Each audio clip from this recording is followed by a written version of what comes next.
कि बेरोजगारी इससे पहले कब नहीं थी। मेरे लिए सरकार भी बढ़िया है, क्योंकि हम लोगों गरीब आदमी को स्वतंत्री है। रोटी, कपड़ा, मकान, शिक्षा, दवा, सुरक्षा। अगर मेरे पास पैसा भी है, खाने को है और हम सुरक्षित नहीं है, तो फिर काहे का शासन प्रशासन। पूरे ही देश में लोकसभा 2024 के चुनाव को लेकर जो तैयारियां हैं वो शुरू हो चुकी हैं और 3 फेज़ की जो वोटिंग है वो हो चुकी है और चौथे चरण में इटावा लोकसभा के अंदर वोटिंग होनी है। यहाँ इटावा लोकसभा सीट की यदि बात की जाए तो इटावा लोकसभा सीट हमेशा से ही समाजवादी पार्टी का गढ़ रहा है, लेकिन 2014 से लेकर 2019 की यदि बात की जाए तो 2014 में भारतीय जनता पार्टी ने यहाँ पर अपनी जीत दर्ज की थी। वहीं 2019 की बात की जाए तो 2019 में भी यहाँ से भारतीय जनता पार्टी के रामशंकर कठेरिया ने यहाँ से जीत दर्ज की थी। अगर बात की जाए 2019 के बाद 2024 की, तो 2024 में डॉक्टर रामशंकर कठेरिया पर भारतीय जनता पार्टी ने दोबारा से विश्वास जताया है। वहीं अगर समाजवादी पार्टी की बात की जाए तो समाजवादी पार्टी से यहाँ पर जितेंद्र दोहरे को अपना प्रत्याशी बनाया गया, वहीं बसपा से यहाँ पर सारिका बघेल को अपना प्रत्याशी बनाया गया। इटावा लोकसभा सीट में 5 विधानसभाएं पड़ती हैं। इटावा लोकसभा सीट के अंतर्गत जो जसवंत नगर विधानसभा है वो मैनपुरी लोकसभा के अंतर्गत पड़ती है, इसके माध्यम से। और भरतना विधानसभा की बात की जाए तो भरतना विधानसभा भी समाजवादी पार्टी का गढ़ है। यहाँ से जो वर्तमान में विधायक हैं वो भी समाजवादी पार्टी से है। वहीं औरैया जनपद और एक जो विधानसभा है वो कानपुर देहात की पड़ती है। अब बात करते हैं, हम इस समय जनता के बीच हैं, जनता से जानेंगे किस तरीके के मुद्दे रहेंगे इस बार 2024 के चुनाव को लेकर, किन किन मुद्दों को इस बार वोटिंग होगी। तो क्या नाम है आपका? सतीश नागर। तो क्या लगता है 2024 को लेकर जो चुनाव की तैयारियां चल रही हैं, सभी प्रत्याशी अपने अपना जो दिखा रहे हैं दमखम, तो किस तरीके से लगता है किन मुद्दों पर होगी वोटिंग? जनता जागरूक है और जनता विकास के मुद्दे पर, रोजगार के मुद्दे पर, महंगाई के मुद्दे पर वोट डालेगी और जनता को निष्पक्ष होकर मतदान करना चाहिए। मतदान इसलिए ज़रूरी है कि ये मताधिकार का उपयोग हम प्रत्येक 5 वर्ष में लोकसभा चुनाव के लिए करते हैं। मतदान आवश्यक है। तो क्या लगता है कौन से इस बार मुद्दे रहेंगे जो मुख्य मुद्दे होते हैं 2024, क्योंकि लोकसभा चुनाव है ये, तो कई मुद्दे ऐसे होते हैं जिसको देखकर जनता वोटिंग करती है। रोटी, कपड़ा, मकान, शिक्षा, दवा, सुरक्षा। और जो जैसे हम आज 9 साल से संविदा कर्मचारी हैं, मैं चाहता हूं कि राजस्थान की तर्ज पर उत्तर प्रदेश की सरकार, इस देश की सरकार, हम मनरेगा संविदा कर्मियों को भी नियमित करने का काम करे। यही मुद्दे मूलभूत मुद्दे हैं। तो रोटी का जो मुद्दा होता है, रोजगार का जो मुद्दा होता है, वो मुख्य मुद्दा होता है। इटावा लोकसभा सीट यहाँ पर 2014 में भी और 2019 में भी भारतीय जनता पार्टी ने यहाँ से जीत दिखाई। 2024 के कैसे समीकरण बन रहे हैं इटावा लोकसभा सीट के? ऐसा है कि ये जनता का अपना खुद की सोची समझी, जनता को, जनता के बीच जाकर जो वर्तमान सरकार के सांसद जी हैं उन्होंने अपना बहुत अच्छा काम किया होगा, रिजल्ट उनके प्रति होगा। दूसरी पार्टी वाले बहुत अच्छा काम करेंगे तो वो अपना रिजल्ट देखेंगे।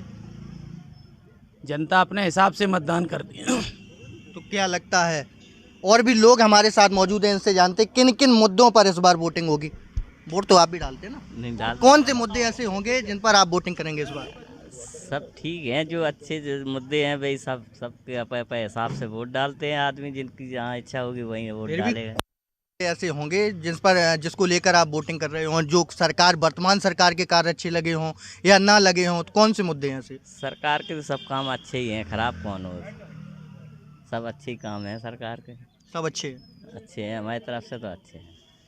और भी लोग हैं, इनसे जानते। क्या नाम भाई साहब? राजन सिंह। तो क्या लगता है कौन कौन से मुद्दों को लेकर इस बार वोटिंग होगी? यहाँ महेबा ब्लॉक क्या जनपद इटावा में गरीब जनता के हित में जो कार्य करता है, गरीबों को लेकर चलता है, उसी के हिसाब से लोग प्रत्याशी को चुनते हैं। तो क्या लगता है कार्य हुआ है? कार्य हुआ है। तो 10 साल भारतीय जनता पार्टी को पूरे ही देश में हो गए हैं और इटावा लोकसभा सीट की यदि बात की जाए तो यहाँ भी 10 साल से भारतीय जनता पार्टी का कोई किसी जनता को कोई प्रताड़ित नहीं है, कोई परेशानी नहीं होती है, लूट घसूट नहीं होती है, सुख शांति है, कोई आपत्ति नहीं है। सुख शांति को लेकर इस बार वोटिंग? हाँ बिल्कुल।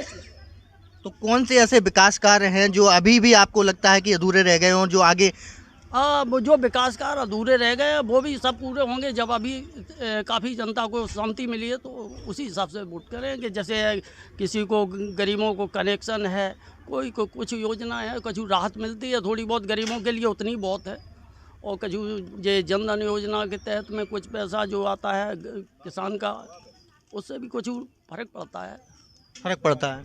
आप ग्रामीण हैं, किसान हैं? ग्रामीण है, किसान। किसानों के मन में ऐसी कौन सी ऐसी चीज़ें हैं, क्योंकि कई मुद्दे ऐसे होते हैं किसानों को लेकर, कई आंदोलन होते हैं, तो क्या लगता है इस बार? हाँ, किसानों को लेकर जो आंदोलन होते हैं वो मतलब यहाँ ऐसे किसान नहीं है, बड़े बड़े काश्तकार किसान नहीं है, थोड़ी थोड़ी ज़मीन वाले 2 बीघा 1 बीघा वाले जो किसान हैं, मजदूर लेवल माने जाते हैं। ये किसान नहीं माने जाते, इनको मजदूरी लेवल में गिना जाता है। इनको जो 5 बीघा 1 एकड़ से कम ज़मीन होती है वो मजदूरी लाइन में आती है, तो इसलिए हम मजदूरी लाइन में हैं। तो किसानों पर के इस बार कौन से ऐसे मुद्दे हैं? किसानों के मुद्दे थोड़ा है, किसान को जो चाहिए कि जैसे खेती में थोड़ी बहुत है तो उनको भी किसान से सारे नेता और राजनेता जुड़े होते। किसान के आंदोलन से ये प्रभाव पड़ता है कि जब हम किसान लोग पैदा करके ही सभी नेता और सभी को पालते हैं, तो किसान को ये चाहिए कि खाद बीज पानी इनकी सुविधा होनी चाहिए। और खाद महंगी होगी, किसान डाल नहीं पाता है, पैदावारी कम होगी, फिर वो हिसाब से नहीं कम कर पाता है, तो थोड़ी परेशानी आती है किसानों को भी। और भी लोग हमारे साथ मौजूद हैं, इनसे जानते किन किन मुद्दों, क्या नाम भाई साहब? रविंद्र दुबे। तो क्या लगता है इस बार किन किन मुद्दों को लेकर इस बार वोटिंग है? मुद्दे सामने हैं, शांति व्यवस्था, सुरक्षा, शिक्षा, ये तो प्रायोरिटी पे। अगर मेरे पास पैसा भी है, खाने को है और हम सुरक्षित नहीं हैं, तो फिर काहे का शासन प्रशासन? इससे पहले भी देखा गया है, 10 साल के रिजल्ट में आज तक कोई एक बिंदु बताए, वो अलग बात है कि विपक्ष को कुछ ना कुछ कहना है ना, लेकिन अपने कर्म ही उनके काफ़ी रहे हैं, जिससे संतुष्ट है हमारी आज की जनता। पूरे ज़िले की, पूरे प्रदेश में जो शांति अमन चैन कायम है, उससे अच्छी कोई बात नहीं है। किसानों की बात करें तो फसल भी महंगी हुई, खादों की लाइनें बंद हुई, है ना, और उन किसान सम्मान निधि के रूप में दिया गया, उज्ज्वला गैस के रूप में दिया गया, जितना आज दिया गया इससे पहले कभी नहीं। 70 साल बनाम 10 साल, आप ऐसे करके देख लें। और शांति, जब अमन चैन होता है तो खुशहाली, और लोग कमाने के लिए तो लगे ही होते हैं, है ना। तो सबको मेहनत करना। इससे पहले ना कोई कमिश्नर हुआ था, ना कोई डीएम हुआ था। ये तो विपक्ष को कहना है। एक घर से 5-5 लोग चुनाव लड़ रहे हैं, बाकी क्षेत्र से बहुत लंबे तक दलितों का जो अनदेखी करना। वो जिलाध्यक्ष को देखा होगा, अपने सीट पर बैठा हुआ है इटावा के कब और यह कार्यक्रम में वो हत्थे पे बैठा हुआ है। यहाँ के जिलाध्यक्ष भी को देखा गया, 2 बार मंच नहीं मिला। तो लोगों को देखना है कि अनदेखी गैर दलितों को लेके हो, चाहे बीसी को लेके हो, है ना, कितना अनदेखा किया जा रहा। बीसी माने ये माना जाता कि केवल स्वजाति ही बीसी है। लेकिन विपक्ष का तो यही मुद्दा चल रहा है कि संविधान बचाओ। संविधान को कोई छेड़ ही ना, हमारे प्रधानमंत्री जी कह रहे हैं। प्रधानमंत्री ने बड़े मंच से कहा है कि किसकी हैसियत है जो उसको संविधान को टच भी कर दे। ये तो विपक्ष को अपनी तरफ से उछाल कह देना है, कुछ भी उससे कुछ नहीं हल होना है। प्रधानमंत्री जी ने जो बड़े मंच से कहा है और जो कहा है आज तक करके दिखाया है ना।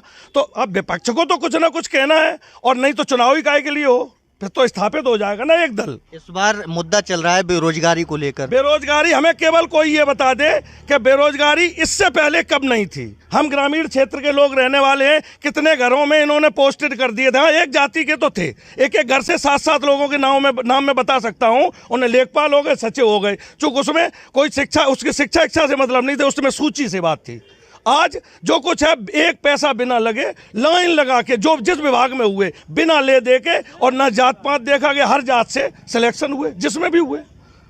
तो अगर बात की जाए इटावा की, तो कौन से ऐसे विकास कार्य रह गए हैं, क्योंकि 10 साल से लगातार भारतीय जनता पार्टी का यहाँ पर कब्जा है, तो क्या लगता है कौन से ऐसे विकास? 7.5 साल, 2.5 साल कोरोना में गया। उसके बाद पचनदे का मामला हो, चाहे स्टेशन का मामला हो, चाहे स्टेशन के पास ओवरब्रिज का मामला हो, जितना इस लोकसभा के सांसद ने, माननीय डॉक्टर रामशंकर कठेरिया ने इस लोकसभा में काम करा दिया, आज तक किसी ने कराया ही नहीं है। आप एक एक मुद्दा उठा, एक एक विकास कार्य उठा के देख लीजिए। जल शक्ति को लेके कितना, हर घर जल योजना, इसने पहले किसी ने प्लान किया था, माननीय प्रधानमंत्री जी ने प्लान की, और हर घर जल योजना लागू कर दी। कोई भी, उन्होंने कहा इसके बाद तो कोई बिना घर के नहीं बचेगा। और क्या चाहिए? गरीब को भोजन परमानेंट फ्री दे रहे हैं भाई। उसे जब से कोरोना आया था उसके बाद से ज़रूरत पड़ी उस चीज़ की। तो जितना शिक्षा को लेके, कितने मेडिकल कॉलेज खुल गए, कितने मतलब ऐसी योजना जिस विषय में कोई सोच नहीं सकता, तो माननीय प्रधानमंत्री जी ने कर दिखाया। और इटावा की लोकसभा में जो इन्होंने कर दिया, इससे पहले भी सांसद होते रहे हैं, कभी उठा के आप भी देख लेना, आपके सामने भी चार्ट रहता, किसी ने इतना काम किया हो। क्या लगता है इस बार समीकरण इटावा लोकसभा के किस बहुत तरीके? बहुत अच्छे, कोई समीकरण ही नहीं है। जितना कुछ थोड़ा बहुत विपक्ष में लड़ रहा है उनका, वो दलितों का उनका अनदेखा करना, ये बहुत अच्छा रहा। लोगों ने कहा कि यहाँ का प्रत्याशी दलितों से भी वोट, दलित में विशेष तौर से अपने स्वजाति लोगों से वोट प्राप्त कर लेगा। तो कोई आजकल सारे लोग समझदार हैं, अपने अपने कोई भी बहन जी जो इतने बड़े ओहदे पर रहीं, मुख्यमंत्री रहीं, तो कोई ये नहीं चाहेगा कि उनका अगर प्रत्याशी जीते नहीं तो रेट ऑफ परसेंटेज तो अच्छा रहेगा, है ना। तो सारे लोग समझदार हैं, एक पक्षी चुनाव है, कहीं कुछ नहीं है। और भी लोग हमारे साथ मौजूद हैं, इनसे जानते हैं किस तरीके के मुद्दे, कौन से मुद्दे इस बार रहेंगे 2024 चुनाव को लेकर? हमें लला कछु पता नहीं। नहीं, वोटिंग तो करेंगे आप ना, वोटिंग करी तो कौन से ऐसे मुद्दे रहेंगे? अरे विकास है सो हो रहो। विकास हो रहा है, क्या लगता है? और हमें नहीं पता कहाँ लग रहा है, जब जाना वोट पा रहे 4 जून को पता चली है क्या हुई है। नहीं तो कौन से ऐसे विकास कार्य होंगे जिनको देख करके आप हमें एक सबसे बड़ी बात तो है कि सुरक्षा है, चाहे कहूँ निकल जाओ 12 बजे 1 बजे रात के घरे आ जाओ सीधे। पिछली सरकारों में नहीं होती थी? हरे कुटट पिटट आते, तुम नहीं जाना का पत्रकार हो, कहूँ इटावा जिला से बाहर के हो हैं? नहीं बताओ आप हमें, तुम इटावा जिला से बाहर के हो पत्रकार, हमें जब बताए दे कि बे नहीं जाना जब बात। तो और कौन से ऐसे मुद्दे रहेंगे जो और कौन से विकास कार्य रहेंगे? सब कोई कार्य नहीं रहेगा, सब हो गए, सब हो गए। हमारी वहाँ गली रह गई अकेली, संसद ने जिसे मंजूर आती सो संसद ने बनवाई नहीं है। सांसद जी ने बनवाई नहीं? नहीं, तो इस तौर पे नाराजगी है? कह नाराजगी तो रही जब वो बनी नहीं है अभी तक, संसद निधि के आती बा। तो सांसद जी से नाराजगी, तो फिर क्या लगता है बदलाव होगा? अरे पार्टी से तो बंदे, पार्टी को वोट होंगे, मतलब कि जो चेहरा है भारतीय जनता पार्टी उस पर वोटिंग नहीं वहाँ होगी? से खुश नहीं है। उससे खुश नहीं है। क्या नाम है आपका? संतोष कुमार दुआरी।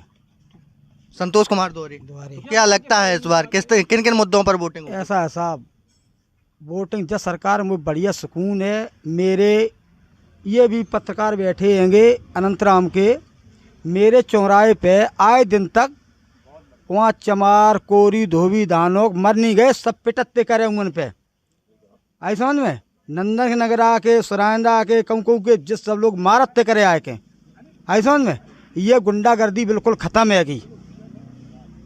आई समझ में, केवल सुशासन पर इस बार वोटिंग होगी क्या? मतलब सुशासन मतलब कि अच्छे नहीं, अच्छे हैं भी, अच्छे हैं। और मेरे लिए सरकार भी बढ़िया है, क्योंकि हम लोगों गरीब आदमी को स्वतंत्री है। अब मेरे भी लड़का गाड़ी चलाते हैं, जब सेपई रोड से जो गाड़ी जो छोटी वाली जो ड्राइवर लोग ले जाते करे चेचिस, तो उन लोगों को उन पे बुक करके ड्राइवरों को मार के दाद दो जातू करे पिछली सरकारों में। हाँ, तो 2014 से अब तक कितने ऐसे विकास कार्य हुए जिससे बदलाव देखने को मिला आपको? नहीं बदलाव का हमें जब से मोदी सरकार है बदलाव ही देखने को मिल रहा। हम सब गरीब आदमी बच रहे। हाँ, बच रहे साहब। बचने का क्या है? बचने का मतलब क्या है, कोई गुंडागर्दी नहीं है, कोई बन नहीं है। आई समझ में, हम लोग सब आराम से रह रहे हैं अब। लेकिन जितेंद्र दोहरे को यहाँ से प्रत्याशी समाजवादी पार्टी ने बनाया है। ने समाजवादी ने बनाओ है, बनान दो, हमें कोई दिक्कत हो रही, खूब बनाए भी। और भी लोग हमारे साथ मौजूद हैं, इनसे जानते हैं। क्या नाम है भाई साहब? हमारा तो भाई रामकिशोर शर्मा है।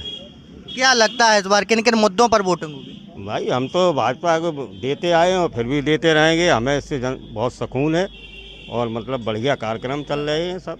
हमें तो यहीं देना है वोट, भारतीय जनता पार्टी। कौन से ऐसे विकास कार्य हैं जिनको देखकर आप? कई सभी विकास कार्य हो चुके हैं, अब हो रहे हैं, रहे बस हो जाएंगे, क्योंकि 10 साल हो गए हैं। हाँ, तो 10 साल में क्या कुछ हुआ है इटावा? सब कुछ हुआ है, सब कुछ हो रहा है। जिससे आपको फायदा हो? हमको फायदा तो वही है जो अपन चल रहे हैं, जो बस बचे हैं गुंडागर्दी से, और क्या फायदा है। तो दिन में रात में अपन आए जा रहे हैं बस सुकून से, और क्या है। मतलब कि किसान हैं या फिर तो किसान ही है, ये टायर पंचर की दुकान है हमारी छोटी मोटी, रोजमर्रा की जिंदगी। रोजमर्रा की जिंदगी अपन जी रहे हैं। तो और कौन सी ऐसी मांग होगी सरकार से, कौन से ऐसे मुद्दे होंगे जिनको लेकर इस बार आपकी वोटिंग होगी? अब हमारी तो कोई मांग है नहीं भाई। कोई नई मांग नहीं। जी भाई साहब, लड़की निकली थी यहाँ से तो ये यादवन के लड़का आते तो उनने उई करी बिटिया बेचारी चुप्पा चली गई। आई समझ में, जबकि सरकार बनी नहीं है तब भी ऐसा नहीं करना चाहिए। किसकी रैली थी? आई समझ में, मुलायम सिंह की, अखिलेश आए थे परसों। शिवपाल, हाँ शिवपाल जी आए। हाँ साहब, मेरे यहाँ निरो आदमी गवाया जब बात को, तो हाल बताओ गवाह करवाए तो चले। लेकिन भीड़ तो उनकी रैली में बहुत हुई थी ना। रैली में भीड़ बत्तास ऐसा बतो होता ही है भीड़ सब, ठीक है। मेरी मायावती का भीड़ नहीं होती, चंद्रशेखर आजाद भीड़ नहीं होता का, सबके भीड़ होते है की। लेकिन उनने पहले ही जो कर दो है वो कब बिटिया निकली उई लड़का लान लगे, तो ये गलत है साहब। तो बसपा से भी यहाँ से समाजवादी पार्टी की टक्कर में यहाँ प्रत्याशी खड़ा किया है सारिका बघेल को। हाँ कोई बात नहीं, करो, लेकिन ऐसा नहीं सर होना चाहिए। प्रत्याशी ऐसा नहीं जो होना चाहिए। नहीं, ऐसा नहीं, ये मतलब अभी बवाल कर रहे हैं, जब अभी बवाल कर रहे हैं तो आगे चल के क्या होगा सर, आप बताओ। हमारी भी बहन बेटी है, कल आपकी भी बहन बेटी रोड पर चलेगी हैं, तो आप ऐसा करोगे? मतलब किसी की बहन बेटी है रोड पे चल रही, आप ला रहे हुई कर रहे हो, ये गलत है साहब। ये समाज के संग नारी ऐसा नहीं होना चाहिए। और भी लोग हमारे साथ मौजूद हैं, वरिष्ठ पत्रकार बैठे हुए हैं, जानते हैं किस तरीके के इटावा लोकसभा सीट के अंदर समीकरण बन रहे हैं। क्या नाम है आपका? राजू दुबे। तो क्या लगता है इस बार इटावा लोकसभा सीट के अंदर किस तरीके के समीकरण बनते देख रहे हैं? पहले तो हम आपको और आपके चैनल को धन्यवाद देना चाहते हैं कि महेवा जैसी जगह पर आप हम लोगों की क्या कहें कि समस्याओं को जानने या हम लोगों की भावनाओं को लेने के लिए आए। और रही समीकरण की बात, मैं आपके चैनल के माध्यम से सभी मतदाताओं को पूरी लोकसभा क्षेत्र के और बल्कि चौथे चरण में पूरे देश में जहाँ भी चुनाव हैं, उन सभी को यह एक संदेश, एक आह्वान करना चाहते हैं कि मत जरूर डालें। मतदान करना ये हमारा अधिकार ही नहीं, देश के प्रति कर्तव्य है। और एक बार राष्ट्र हित और देश हित को सोचते हुए क्या हानि लाभ हैं, इन सब चीज़ों को मतदाताओं को देखते हुए अपना मत करना चाहिए। क्या लगता है पिछले चुनावों को लेकर, आपने बहुत पुरानी पत्रकारिता कर रहे हैं आप, तो पुराने चुनाव को लेकर और नए चुनाव में क्या अंतर हो रहा है, आप क्या देख रहे हैं? क्योंकि वर्तमान के चुनाव में कहूँ तो जातिवाद और संप्रदायवाद पर भी कुछ हद तक चले जा रहे हैं, जो ऐसा नहीं होना चाहिए। मैं लोगों से केवल एक ही अपील करता हूं कि आप अपने परिवार की सुरक्षा, शिक्षा, स्वास्थ्य और रोजगार जैसे मुद्दों को एक बार आकलन करते हुए जब वोट डालने चाहें, इन चीज़ों को ज़रूर दिमाग में रखें और ये सोचें कि हमारे आज देश का जो सम्मान है, स्वाभिमान है और जो इज्जत बनी है, उनमें किन लोगों का योगदान है या नहीं है, तब हम मत करें। और भी लोग हमारे साथ मौजूद हैं, इनसे भी जानते हैं। क्या नाम है बताओ? क्या नाम है दादा आपका? वीरेंद्र पोरवाल। तो क्या लगता है इस बार किन किन मुद्दों को लेकर वोटिंग होगी? मेरा तो यही कहना है कि सभी लोग एकजुटता से सरकार जिसके प्रति आप समर्पित हैं वोट जरूर करें, यही मेरी सबसे बड़ी उपलब्धि है। मुद्दे कोई नहीं है, पत्रकार हैं इसलिए हम किसी के ऊपर ये नहीं कह सकते हैं कि किसे वोट दो किसे। मेरी जो कहने की तात्पर्य है यही है कि सभी लोग एकजुटता से वोट करें और अपनी सरकार को वो उपलब्धि पहुंचाएं जिसे वो अपने चुनना चाहते हैं। आप पत्रकार हैं तो आपने पिछले भी चुनाव देखे होंगे और इस समय के भी चुनाव देख रहे हैं, तो क्या ऐसा बदलाव लग रहा है आपको जो पिछले सरकारों में, जैसे कि पिछले वोटिंगों में नहीं होता था, वो अब हो रहा है? ऐसा है कि बदलाव तो जनता के मन में है और वो अपना जो कहना चाहते हैं वो उनके अंदर है। ये कोई नहीं बता सकता है कि हम कहाँ वोट देंगे कहाँ नहीं देंगे। कहने के लिए मतलब अपने मन की भावना है, वो दूसरे के सामने क्या कह दे ये हम नहीं समझते हैं। वो उसके अंदर की बात है, वो जहाँ देगा वोट वो उसके अंदर की बात। आप पत्रकार के नाते जनता के बीच भी जाते होंगे, जनता के बीच कौन सी ऐसी समस्याएं देखने को मिलती हैं जो कि जनता की अभी तक पूरी नहीं हो पाई?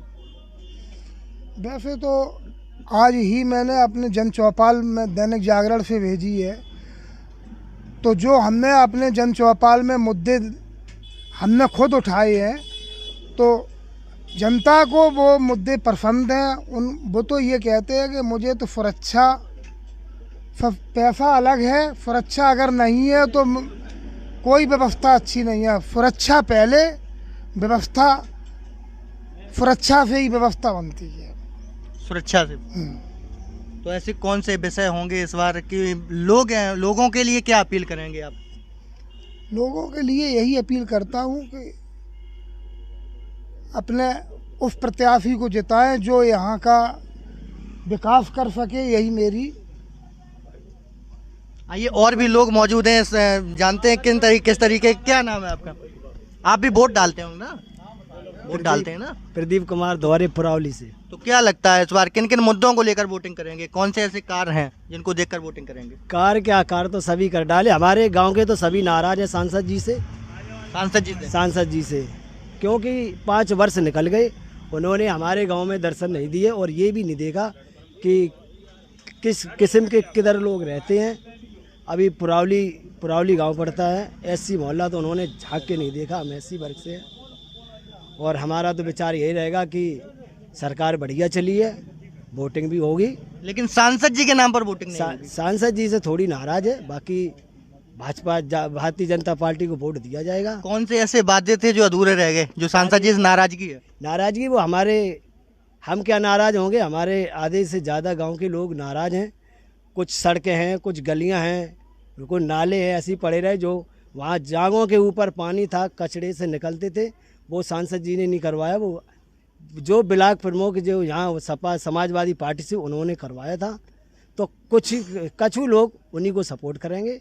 और बाकी हम लोग तो ऐसे हैं कि भारतीय जनता पार्टी की मायावती ने सरकार चलाई थी और दूसरी योगी साहब ने चलाई है, इसी को हम लोग सपोर्ट करेंगे और वोट करेंगे। तो मतलब कि ब्लॉक प्रमुख जो वर्तमान में समाजवादी पार्टी से ब्लॉक प्रमुख प्रतिनिधि या कहें पति यहाँ से प्रत्याशी बनाए गए हैं, तो उनके लिए सपोर्ट नहीं करेंगे? हम बीजेपी को वोट डालेंगे और सपोर्ट भी करेंगे और वोट भी देंगे। और भी लोग हैं, इनसे मौजूद हैं यहाँ पर, जानते हैं कि और ऐसे कौन से मुद्दे रहेंगे इस बार, कि क्या ऐसी चीज़ें रहेंगी जिनको देख कर के आप इस बार वोटिंग करेंगे? देखो, किसी भी सरकार में सरकार जो जनता से वादे करती है, ये सरकार चाहे मनरेगा संविदा कर्मियों के प्रति हो, चाहे अन्य कर्मचारियों के प्रति हो, उनके वादों पे खरी नहीं उतरी, पहली बात। दूसरी बात, मुद्दा होता है रोजगार का जो वादा किया था माननीय मोदी जी ने, वो वादे पूरे नहीं किए। और 2 करोड़ नौकरियां देने की बात की थी, आज इनकी 10 साल की सरकार हो गई है, तो वो नौकरियां अभी तक 2 करोड़ का रेशियो नहीं हुआ। सारा इंडिया में जो इन्होंने काला धन लाने की बात की थी, सारा इंडिया में हमारा सफ़ेद धन जमा था और केंद्रीय रजिस्ट्रार के यहाँ आवेदन हो जाने के बाद भी वो पैसा नहीं लौटाया गया। ये भी, इससे भी जनता की कहीं ना कहीं कोई नाराज़गी है। लोकसभा में बेरोजगारी को लेकर युवाओं के क्या मत हैं? बार बार पेपर लीक होना, ये युवाओं की एक बड़ी नाराज़गी है। और जो लोग सरकार में लोग अपनी रुचि रखते हैं, मैं भी ये जानता हूँ कि सरकार जो जनता से वादे करे उन पे 50% तो खरा उतरना चाहिए। सरकार ने मनरेगा संविदा कर्मियों से आज के 4 साल पहले जो वादे किए थे, वो वादे पूरे नहीं हुए। ईपीएफ हमारा कट रहा है, ईपीएफ कट के कहाँ जा रहा है ये पता ही नहीं है। क्या लगता है इस बार बदलाव होगा? देखो, बदलाव होगा या नहीं होगा, बदलाव तो जनता करती है, लेकिन बदलाव होता है तो सरकारें अच्छी चलती हैं। माता जी और हमारे साथ मौजूद है, तो क्या नाम है आपका? राजेंद्र। क्या लगता है इस बार कौन कौन से मुद्दे ऐसे होंगे जिन पर वोटिंग करेंगे, इस बार वोट डालने जाएंगे आप? वोट तो डाल रही, लेकिन अगले में मुझे कुछ नहीं मिलो, ना कॉलोनी मिली ना लैटरिन मिली। हम बिल्कुल भूमिहीन हैं। आप भूमिहीन हैं? हाँ बिल्कुल। और मेरे आदमी बिल्कुल आँखन से 100% अंधो है वो। हम तो बिल्कुल मजूरी करा दे जाके वाकई, कोई मुझे सुविधा नहीं मिली है। मकान है आपके पास? नहीं है। मकान नहीं है, फिर भी नहीं मिला? नहीं मिलो। लेकिन सरकार तो ये कहती है सभी को मकान दे रहे हैं। नहीं मिलो, मुझे नहीं मिलो। नहीं मिला? नहीं, 50 साल हो गई मुझे कोई सरकार की तरफ से गल्ला मिला थे और बस, और कोई सुविधा नहीं मिल रही है।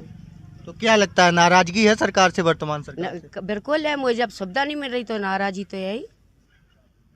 तो सांसद जी पिछली बार रामशंकर कठेरिया थे, इस बार भी उन्हीं को भारतीय जनता पार्टी ने यहाँ से टिकट दिया है और समाजवादी पार्टी से जितेंद्र दौरे को यहाँ से प्रत्याशी बनाया है। तो क्या लगता है इस बार? अब तुम सब जने बताओ, तो ऐसे ही वही है, हम क्या बताओ। और भी लोग हमारे साथ मौजूद हैं, दादा हैं, जानते हैं किस तरीके, कौन कौन से, दादा क्या नाम है आपका? जी संतोष कुमार नाम। क्या लगता है कौन कौन से मुद्दे होंगे इस बार? मुद्दा तो हमें तो कोई समझ में नहीं आया, मुद्दा तो सब जो पैदा करे थे तो हो रहे। फिर भी क्या बात घुमा के, बात घुमा सीधी बताएं। मुद्दा तो केवल नेता लोग पैदा कर रहे थे, आम जनता नहीं करती है मुद्दा। लेकिन आप तो आम जनता है ना? आम जनता, मेरा कोई मुद्दा नहीं है। ऐसा तो होगा नहीं कि वोट नहीं डालते होंगे, वोट तो डालते होंगे। वोट डालेंगे। तो कौन सी ऐसी चीजें होंगी, कौन से ऐसे मुद्दे होंगे जिनको लेकर इस बार वोटिंग होगी? एक तो बार बार के ये चुनाव की प्रक्रिया है, हर साल चुनाव कोना लगा रहता है। ये प्रक्रिया खत्म होना चाहिए। अभी विधानसभा का हुआ, अब लोकसभा का हो रहा, वहाँ विधानसभा भंग हो जाएगी, वहाँ चुनाव होंगे, कल प्रधानी के आ जाएंगे। तो हमारी पब्लिक केवल चुनाव वोट डाल पाती है, काम नहीं कर पाती है, सुविधाएं नहीं। हाँ, एक चुनाव पूरे देश में एक थम होना चाहिए। मतलब कि एक चुनाव होना चाहिए। एक चुनाव होना चाहिए। जो बार बार के जो हम लोग मजदूर लोग हैं, इनको सबसे ज़्यादा परेशानी, बड़े आदमी तो पे आराम से बैठे हैं, कोई दिखता ही नहीं है। वो एक दिन की मजदूरी खत्म करे तब वो वोट डालने जाए। और आप बताएं क्या समस्या है? और समस्या ये है कि एक जनसंख्या निरंतर होना चाहिए। जो आबादी बढ़ रही है भाई, जमीन तो रबड़ है नहीं जो बढ़ेगी, जमीन कम होगी, घटेगी, आवास की मांग बढ़ेगी। आप बताएं, आवास की मांग बढ़ेगी क्या नहीं बढ़ेगी? और जब ये जनसंख्या निरंतर होगी तभी ये समस्याएं हल होंगी। तो ये थी इटावा लोकसभा की जनता, जिसने जो 2024 लोकसभा चुनाव है उसको लेकर जो प्रतिक्रियाएं दी अपनी अपनी, वो जनतंत्र टीवी की टीम यहाँ पर महेबा ब्लॉक में पहुंची थी, जहाँ पर लोगों ने अपनी अपनी प्रतिक्रियाएं दी 2024 लोकसभा चुनाव को लेकर। क्या मुद्दे हैं, क्या अपनी परेशानियां हैं, वो सभी लोगों ने बताई। तो कैमरामैन से साथ आशुतोष वाजपेयी, जनतंत्र टीवी।